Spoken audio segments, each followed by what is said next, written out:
Bien, preparé un PowerPoint para que no se haga aburrido ni muy pesado. Intentaré terminar en 40 minutos este mensaje y si no, desdoblarlo como me dijo el tío. Ahí Pablito se va a encargar de presentar. Osvaldo nos había leído allí en Ezequiel. ¿Se acuerdan? Ezequiel capítulo 22.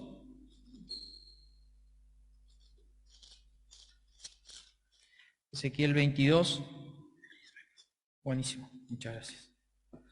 Dice: y busqué entre ellos hombre que hiciese vallado y que se pusiese en la brecha delante de mí, a favor de la tierra, para que yo no la destruyese, y no lo hallé. Osvaldo nos había enseñado que príncipes, sacerdotes, profetas, ancianos, hombres y mujeres, pero nadie se ponía en donde debía colocarse, que era en aquella zona de debilidad, aquella brecha. Y a causa de eso es que estamos viendo diferentes temas.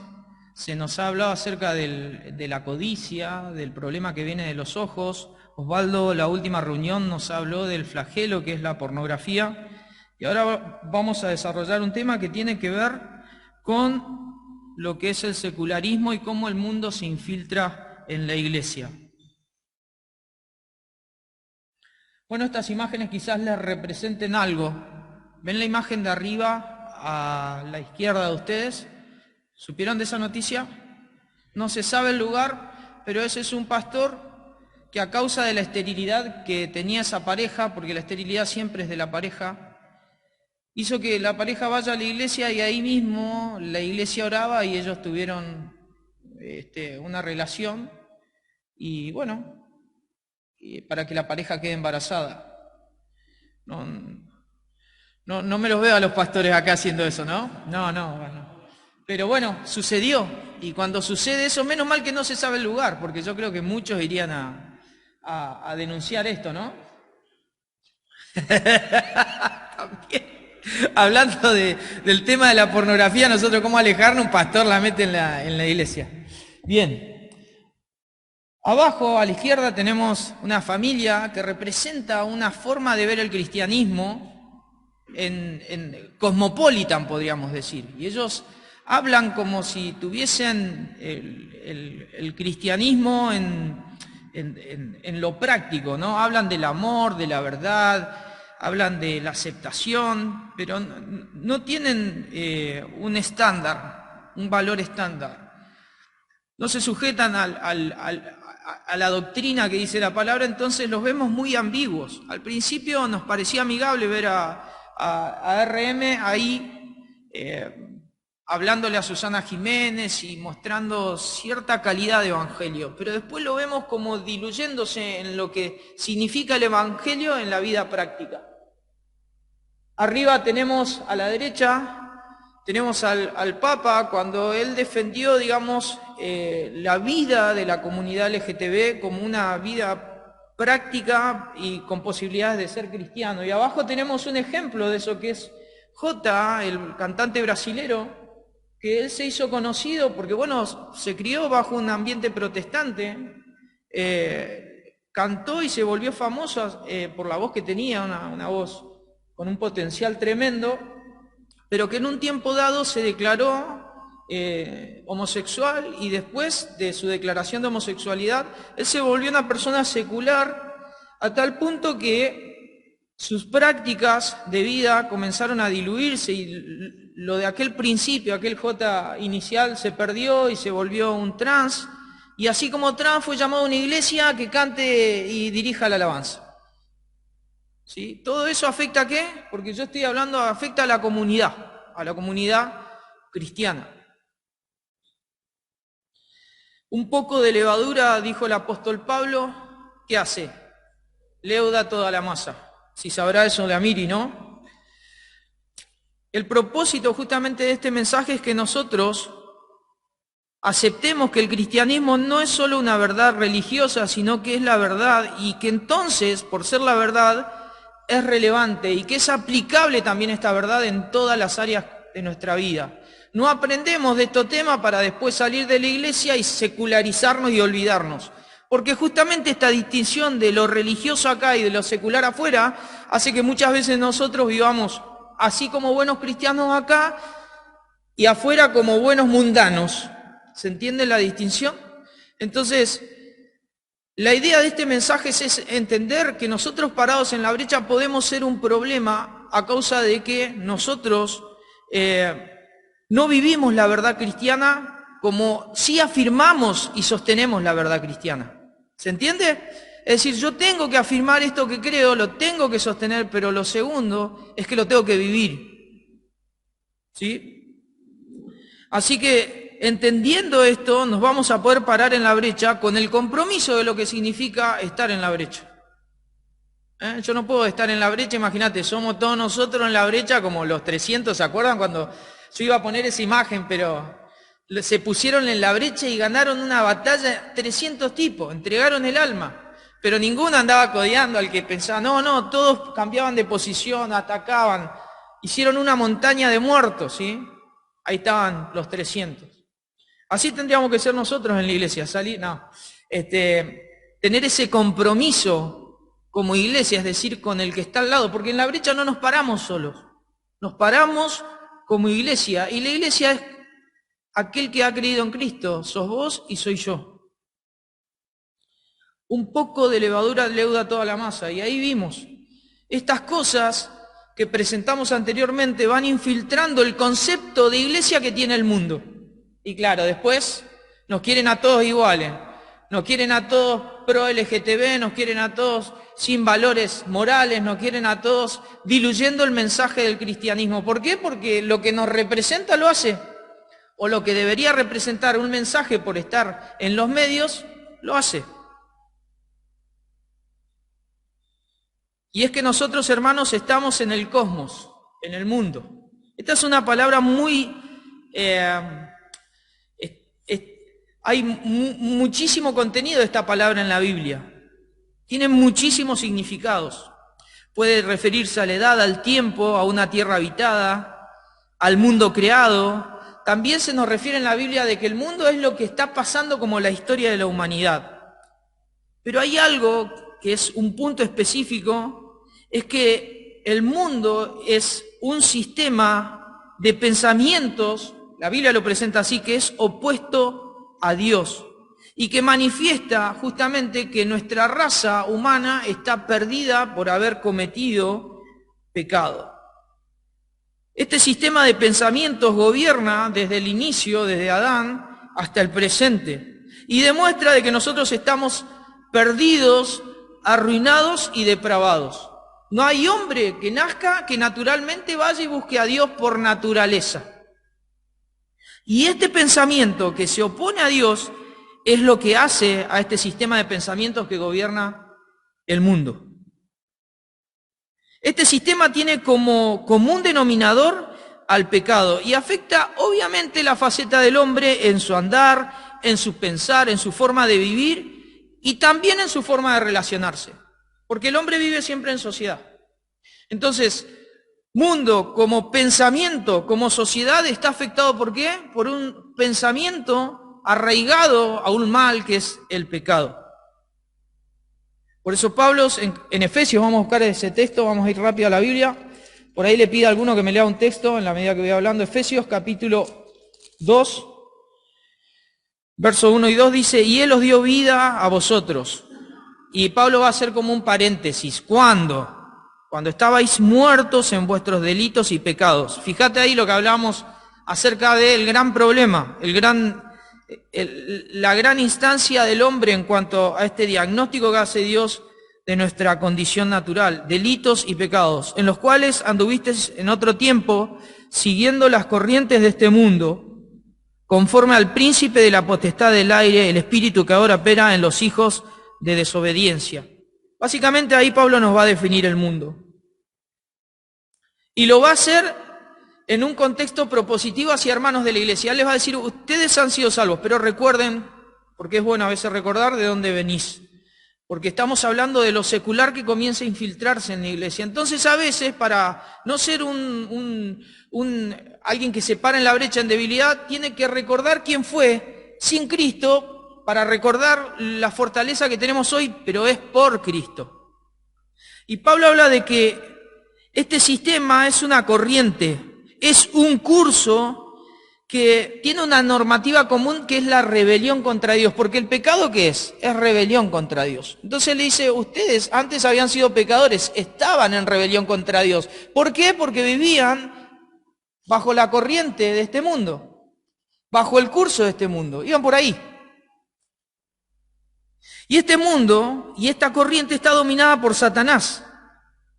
En la cosmovisión antigua, Aristóteles decía que todo lo que estaba entre la luna y la tierra, ¿sí?, tenía que ver con poderes espirituales que se hacían manifiestos. Y Pablo utiliza esa imagen porque la conocía, Pablo sabía de Aristóteles, y sabía que esa imagen representaba todos los poderes que estaban gobernando este sistema, y lógicamente hablando de la verdad, este sistema que está gobernado por Satanás. Y es un sistema cuya corriente opera en los hijos de desobediencia, es decir, en personas que todavía no han sido redimidas. Pero ojo, también este sistema puede afectarnos a nosotros que estamos en la brecha y que debemos pararnos ahí. Por eso a veces es bueno, como hace el Pablo, él nos dice, Él nos dio vida, perfecto, pero recordá, porque no estás en la brecha con poder propio, porque ese poder propio, tu propia carne, tu viejo hombre, se relaciona con el mundo, con lo que Satanás hacía con vos, y vos ni te dabas cuenta. El mundo proporciona todas las cosas que el hombre caído ambiciona, los deseos de los ojos, los deseos de la carne, la vanagloria de la vida, menciones que hace Juan allí en su primera carta, capítulo 2, versos 15 y 16. Santiago dice que el mundo también corrompe, ¿sí? Y lo dice de forma tal que evitemos que el mundo nos manche. Lo hace en forma negativa. Él dice, eviten que el mundo opere de esa forma. Ahí sigue en Santiago 1, 27. Es que el mundo intenta decirnos cuál es la forma correcta de ver la vida, pero ¿el mundo la tiene?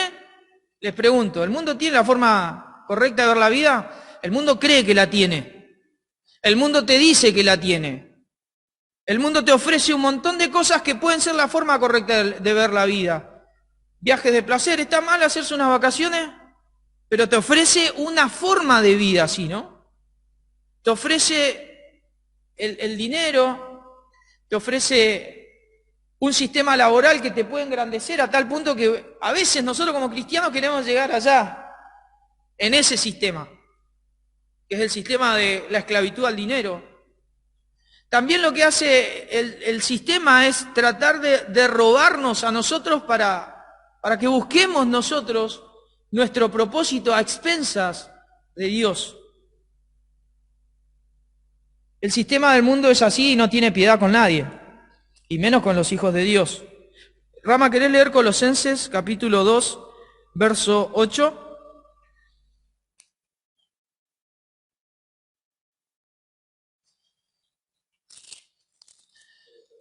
2.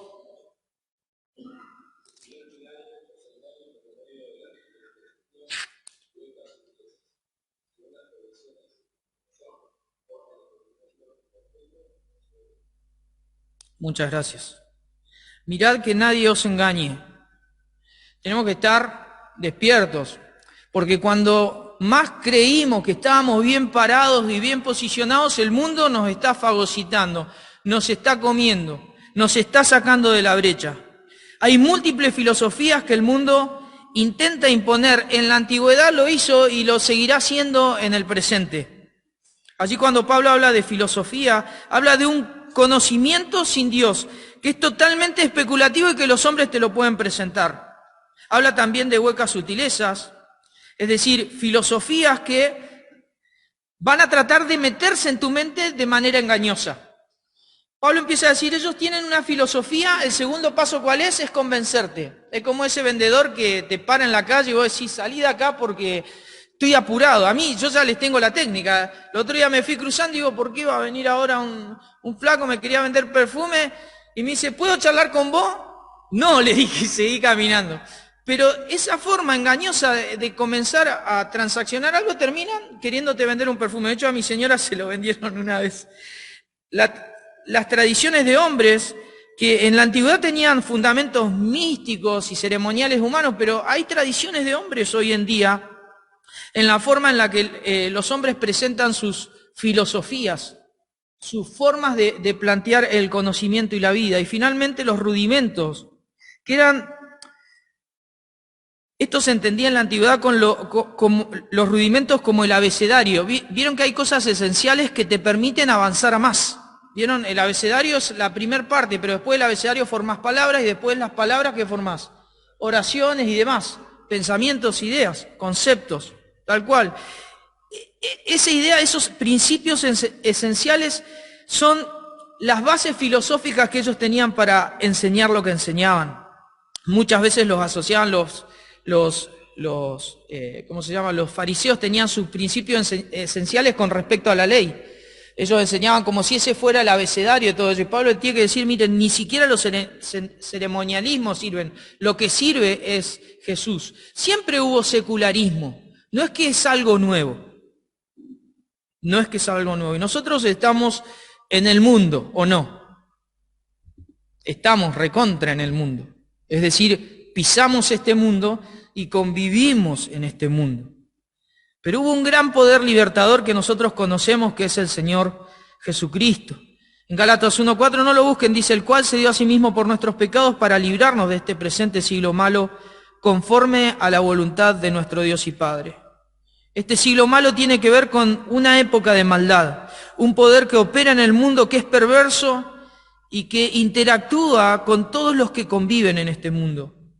Ser librados de ese control, de ese dominio, es algo que nosotros no podemos negar, pero es algo que tenemos que vivenciar, porque el mundo puede buscar tener control sobre nosotros. De hecho, lo busca. La NTV dice, tal como nuestro Dios, nuestro Padre lo planeó, Jesús entregó su vida por nuestros pecados para rescatarnos de este mundo este mundo de maldad en el que vivimos. Eso es lo que hizo Dios por medio de Jesucristo. Rescatarnos del dominio que el mundo tenía.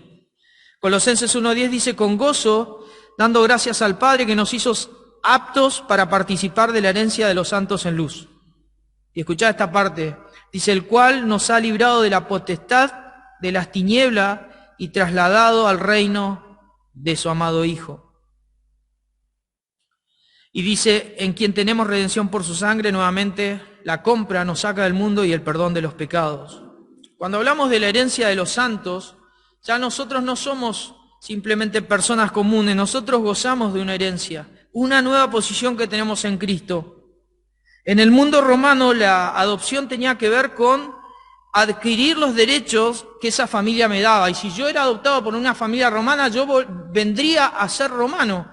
Por lo tanto, si yo tenía alguna clase de deuda o alguna clase de problema legal, cuando paso a ser adoptado, tengo todos los beneficios de ese imperio.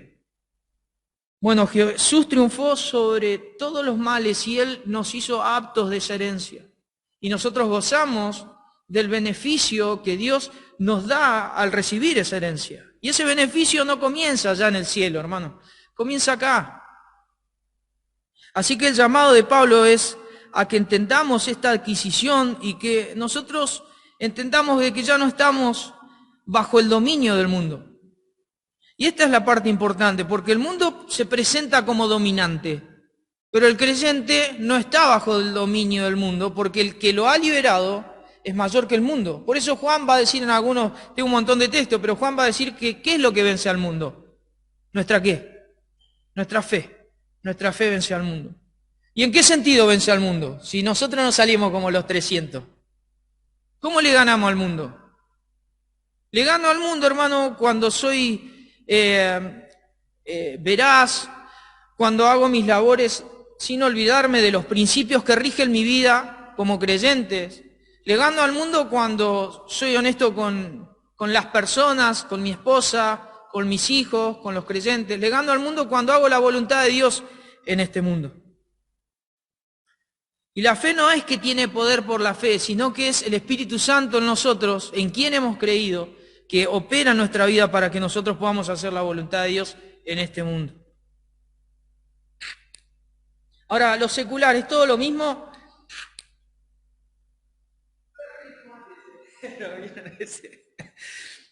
Del latín, esta palabra secularis tiene que ver con siglo y tiene que ver con un pensamiento que se sostiene en la vida terrena. Secularizar, viene de este término, significa que aquello que es lo secular se vuelve práctico y se convierte una cosa en esto que se afirma. O sea, no solamente el secularizar es algo que se convierte en algo práctico, sino que yo puedo secularizar algo, no solamente alguien, sino algo, ¿sí?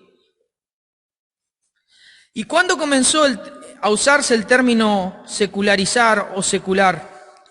Comenzó allí en lo que se llama el Tratado de Westfalia. Y esto se los quiero leer porque es muy interesante, lo leí y lo estudié. Esto se pronunció en esa fecha, en 1946, ante un conflicto político-religioso entre el clero católico romano germánico y los príncipes protestantes de Suecia, que estaban también los dinamarqueses y los principados. Hubo un conflicto entre la religión misma, y la religión en ese tiempo tenía poder de Estado. ¿Se entiende? La religión imperaba por sobre los estados. Y eso había traído un gran problema en aquella instancia. Así que el Tratado de Westfalia fue un tratado de paz que dio inicio a la secularización de los estados, declarando la libertad entonces religiosa. ¿Para qué? Para que no haya oposición y una posición violenta que termine manchando el testimonio cristiano. Entonces los católicos, con su poderío, sus tierras, sus pertenencias, pero también los príncipes protestantes con lo suyo. Entonces, se entendió finalmente que no había ningún poder por encima, en esa instancia, del poder que tiene el Estado. Y todo el gobierno se centró en este último, por encima de cualquier monarquía, de cualquier feudo o de cualquier iglesia. Desde ese entonces, el Estado comenzó a regir. Hubo Estado antes, ¿sí? En los imperios, cuando nosotros hablamos del imperio babilónico, podemos entenderlo también como una forma de Estado. Pero en esa instancia se empezó a utilizar la palabra secularización, que tuvo que ver con que el Estado iba a tomar dominio y control en aquella instancia. La secularización es un concepto que implica pasar de la iglesia a lo secular. El miras al orden que un nuevo sistema de poder le brinda a las cosas, sea el mundo, sea el establishment, sea la política o sean los estados. Cuando hablamos del mundo estamos hablando del sistema de pensamientos.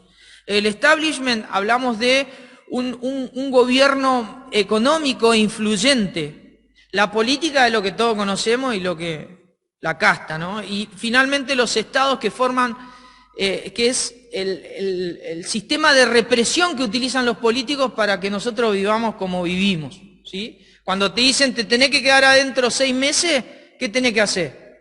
Te tenés que quedar adentro. Si alguien quiere decir algo, lo dice. Esto no fue un movimiento simple, fue un movimiento que llevó tiempo. Para el siglo XVIII se usó para los bienes materiales la palabra secularización.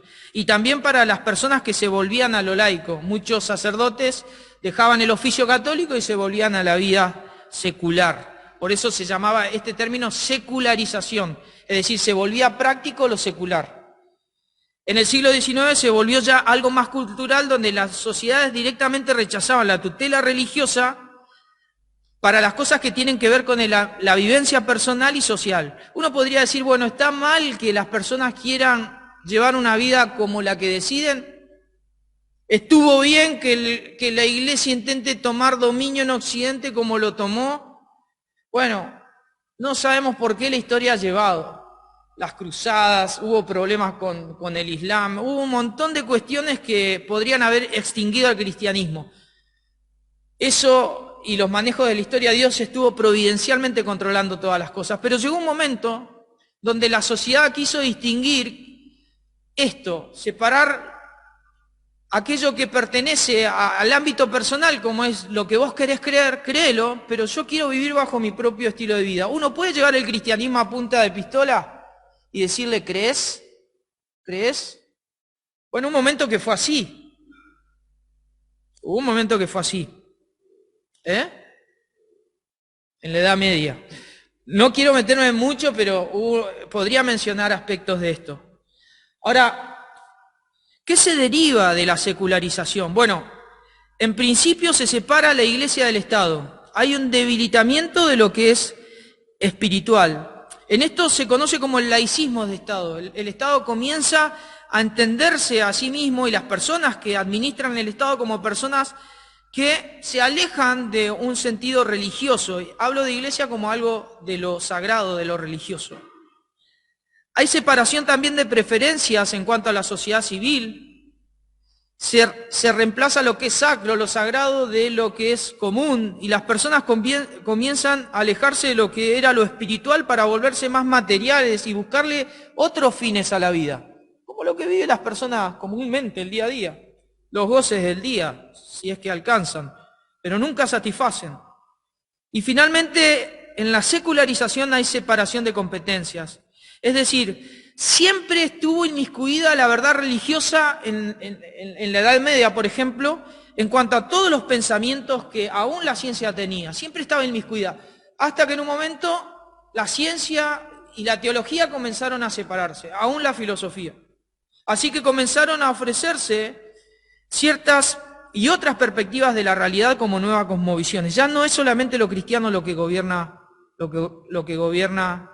el mundo, y más en Occidente, sino que hay un sistema secular que comienza a establecerse en los diferentes estados en Occidente. Entonces, ¿cuál es el problema? Porque si decimos, bueno, el cristianismo no se puede aceptar a punta de pistola, porque nunca fue así. Jesús vivió en una instancia donde imperaba el gobierno romano, y Jesús dio su testimonio, llamó a la fe de los hombres, llamó a los que creyeron, los llamó por medio del evangelio que él predicaba, pero nunca lo hizo sin respetar el rechazo de aquellas personas que se acercaban a él. De hecho, se menciona en la Biblia personas que le rechazaron. Entonces, siempre hubo una distinción entre lo que soy como cristiano y lo que es el mundo, porque la realidad es así. ¿Conocen la teoría de los conjuntos? La paradoja del barbero, es decir, ningún conjunto puede sostenerse a sí mismo. Un conjunto requiere otro conjunto para poder diferenciarse. Es decir, si yo soy cristiano y el que no lo es, no lo es. Esta distinción es necesaria para comprender la realidad. Entonces, ¿cuál es el problema? De que yo soy cristiano y que el otro no sea cristiano. No es por sí un problema. Por lo que la secularización, anoté ahí, es el proceso por el cual diversos ámbitos de vida social le son sustraídos del dominio que la Iglesia venía ejerciendo sobre estos aspectos. No te podías mover así, ¿no? Viste que en algunas clases de denominaciones protestantes tenés que ir con pollera, rodete, traje. Yo veo ahí en la esquina de casa un montón de gente que va así, es una forma. Y están bajo ese dominio. Pero antiguamente era un dominio que ejercía gobierno, y si vos desobedecías, condena, cárcel, ¿se entiende? Pagabas el precio por eso. Bueno, permitirle a la sociedad que viva en libertad traía sus riesgos, porque la sociedad se podía corromper en extremo, pero el Evangelio no opera a punta de pistola. Ahora, al quitar de la esfera social cualquier concepto sagrado de lo cristiano, es donde surge, ahí sí, el secularismo, que ese es el problema, cuya ideología negativa propone la destrucción del hecho religioso, de lo que nosotros entendemos como doctrina, el ser cristiano. Así que el secularismo es una filosofía humanista que apela a la separación del Estado y la segregación del Estado con respecto a cualquier sentido religioso que se tenga acerca de la realidad. Es la separación de lo religioso y del Estado.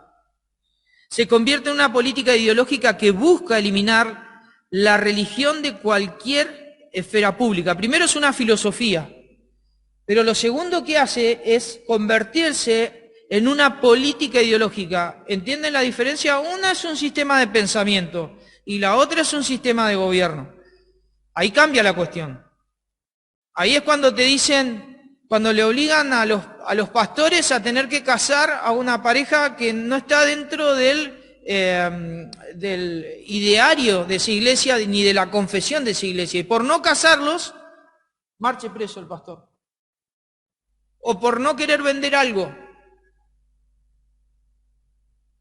¿Sí? Bien.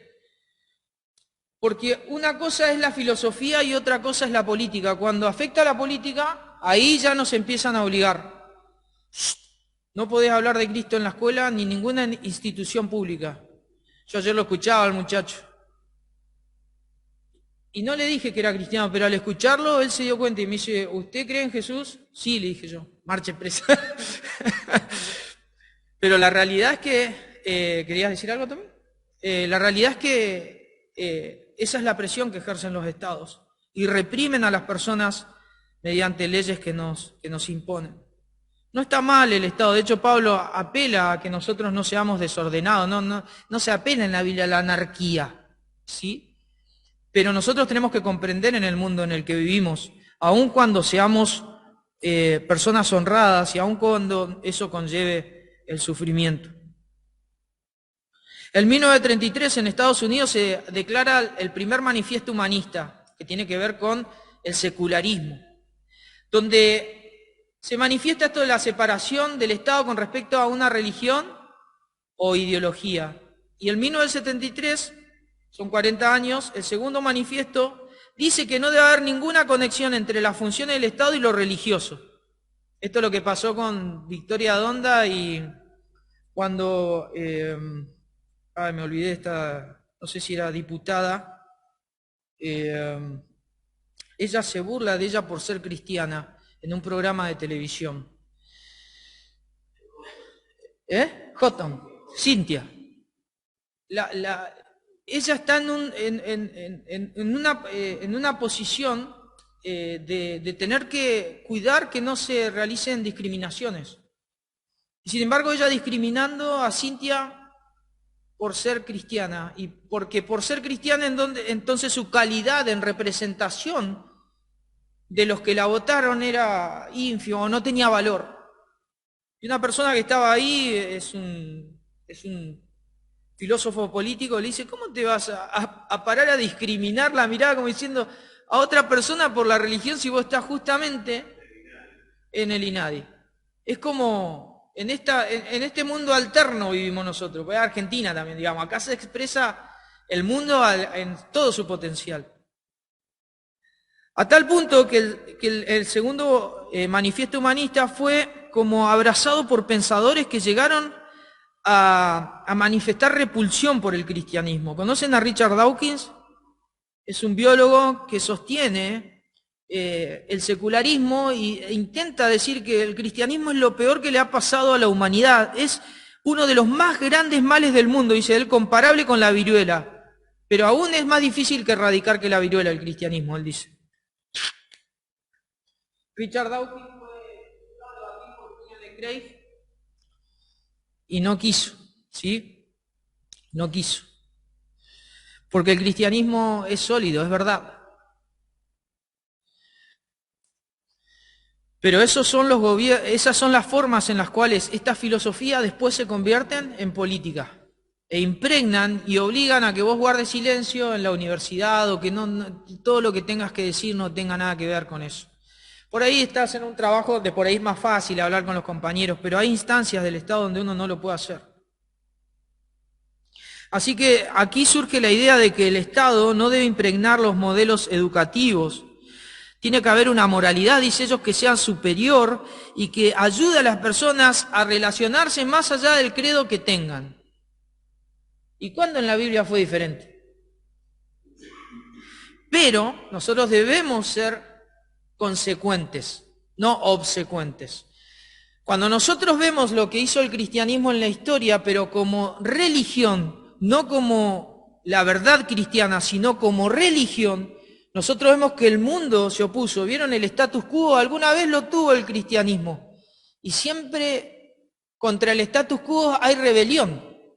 Y cuando el poder lo tuvo el cristianismo por el imperio romano y la iglesia romana, las políticas fueron contra eso, a tal punto que hoy se manifiesta toda la contra eso. Y nos ponen a todos bajo ¿qué?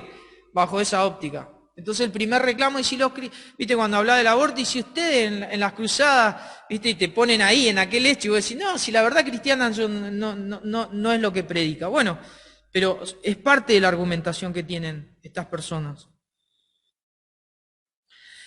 Algunos de sus pensadores dicen que el humanismo es una filosofía que permite comprender al mundo, las relaciones humanas con mayor claridad posible y hacer decisiones morales que permitan vivir a la sociedad en una mayor armonía entre los hombres. Así que bueno, este es el mundo y esta es la forma en la cual de lo secular pasamos a la secularización. No había problema ahí, pero finalmente al secularismo actual, que es la forma en la cual los estados, los sistemas se oponen a la verdad cristiana. Ideología de género que va a ser también un temita, no sé quién lo tiene que preparar. Bien, me quedan unos minutos.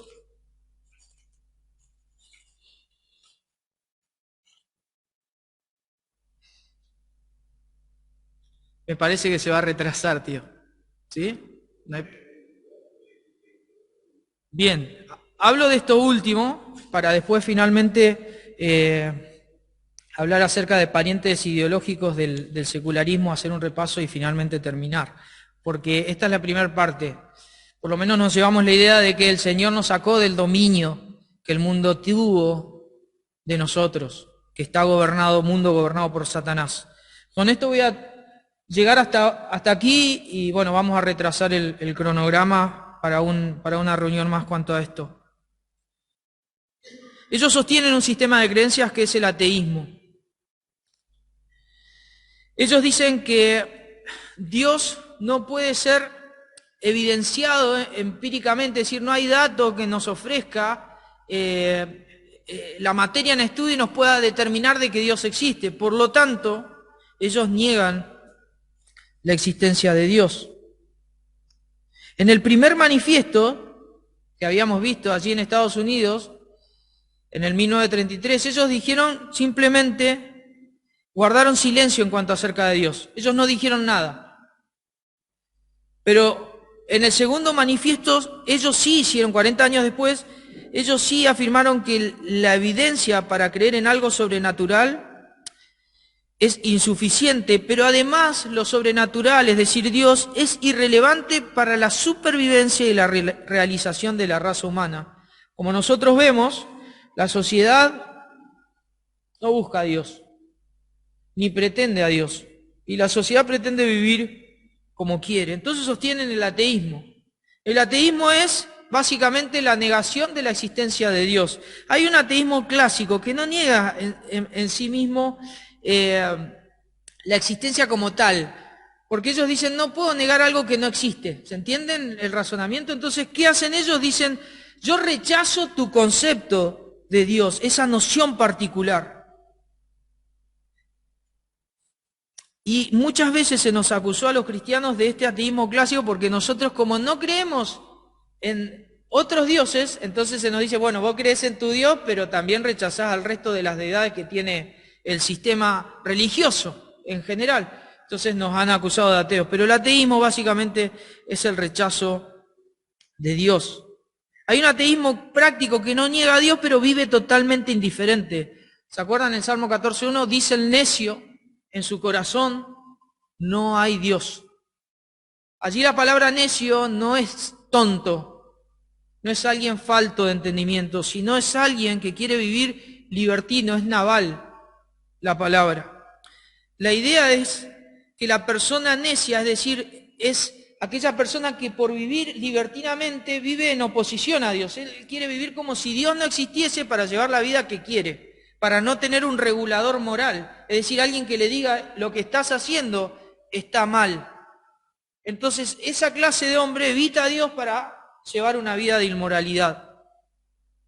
Bueno, esa forma de expresar la vida es una forma de expresar ateísmo, y el secularismo lo sostiene. Al secularismo simplemente rechaza la religión, pero no un sistema de pensamientos en sí. Hay muchos que son agnósticos y rechazan de que Dios pueda ser conocible, pero bueno, son en su mayoría ateos. Lo segundo que sostiene el secularismo es el evolucionismo. ¿Por qué en las escuelas pasó a enseñarse este sistema?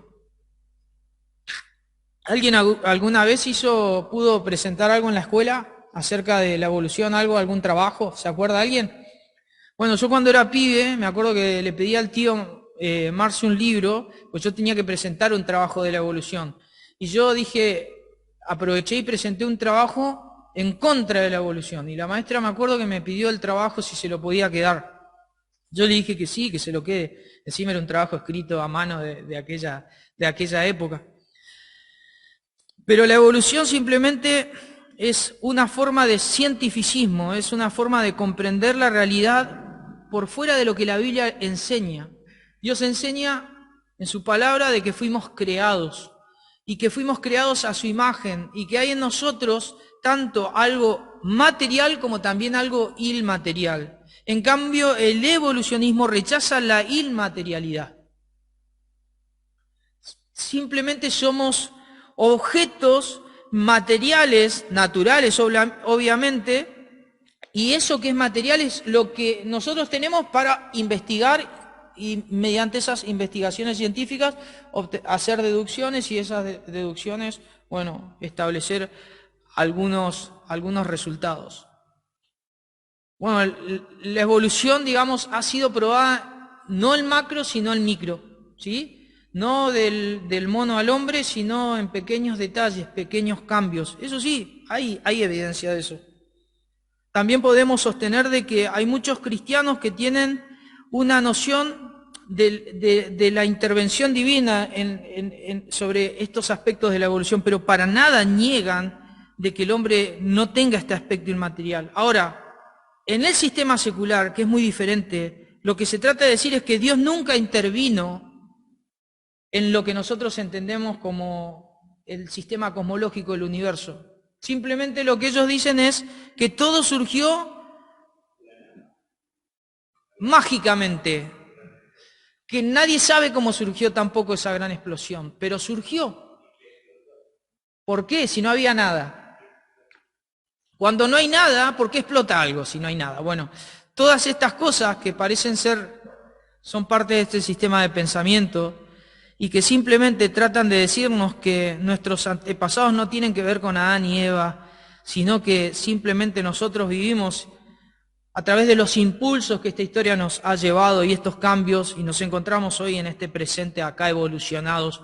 Quizás en algún momento tendremos alas, no sé, pero bueno, es parte de este sistema. La moralidad.